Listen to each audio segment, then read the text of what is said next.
Chandrababu, Pawan Kalyan combination బాగుంది. NDA ప్రభుత్వం ప్రజలు మెచ్చే పాలన అందిస్తోంది. అన్ని పథకాలను ఒక్కసారిగా అమలు చేయటం ఎవరి వల్ల సాధ్యం కాదు. ఒక్కొక్క పథకాన్ని చంద్రబాబు అమలు చేస్తూ వెళ్తున్నారు. నటుడిగా, రాజకీయ నాయకుడిగా బ్యాలెన్స్డ్గా పవన్ కళ్యాణ్ పనిచేస్తున్నారు. తిరుమలలో ఎన్నో మార్పుల్ని గమనించాను. టీటీడీ చైర్మన్గా బీఆర్ నాయుడు బాధ్యతలు స్వీకరించిన తర్వాత మార్పులను గమనిస్తున్నాను. గంటల తరబడి కాకుండా త్వరితగతిన భక్తులకు దర్శన భాగ్యం లభిస్తోంది. విదేశాల్లోనూ శ్రీవారి ఆలయాల నిర్మాణంతో భక్తుల్లో భక్తిభావం మరింత పెంపొందే అవకాశం ఉంటుంది. హిందీ భాష అవసరమే. బలవంతంగా హిందీని రుద్దాలని చూడటం మాత్రం మంచిది కాదు. తమిళ నటుడు విజయ్ తమిళ రాజకీయాల్లో అదృష్టాన్ని పరీక్షించుకుంటున్నాడు.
ఆశీర్వచన చేసి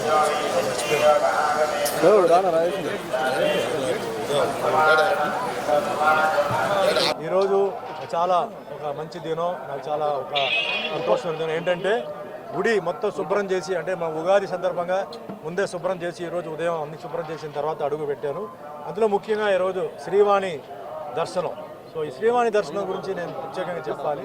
ఇది చాలా మంచి ఒక ప్రోగ్రామ్ ఇది. ఎందుకంటే అనేక రకమైన మనుషులు వస్తుంటారు, వాళ్ళకి సమయం, వాళ్ళకి కొన్ని అంటే లగ్జరీస్ అవన్నీ ఉంటాయి. సో ముందుగా ఈ ఒక దర్శనం అరేంజ్ చేసిన ఆఫీసర్స్కి, బోర్డుకి, వాళ్ళందరికీ ధన్యవాదాలు.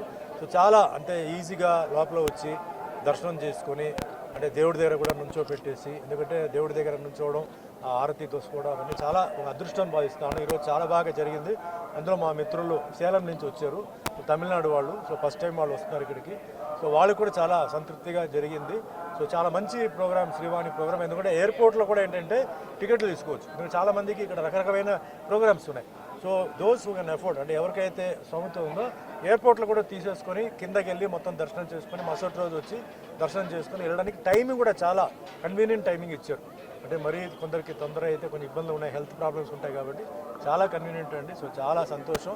అందరికీ ఆ భగవంతుడు ఆశీర్వాదాలతో అందరూ ఉన్నత స్థాయికి ఎదగాలి, వాళ్ళ కష్టం అంతా దూరం అయిపోయి. ముఖ్యంగా మా అభిమానులందరికీ చేతులెత్తి నమస్కారం పెడుతున్నాం. మా నిర్మాతలు, దర్శకులు, టెక్నీషియన్స్ అందరూ బాగుండాలి, చాలా హ్యాపీగా ఉండాలి. ఇదే మాదిరిగా అందరూ తిరుపతికి రావడం, స్వామివారు ఆశీర్వాదం తీసుకోవడం, వాళ్ళ జీవితంలో అంటే విద్య, వైద్య, పెళ్ళిళ్ళు, గిళ్ళిళ్ళు అన్నీ చక్కగా జరగాలి. భగవంతుడి ఆశీర్వాదం అందరిపై ఉండాలి, మీపై కూడా ఉండాలి. Thank you.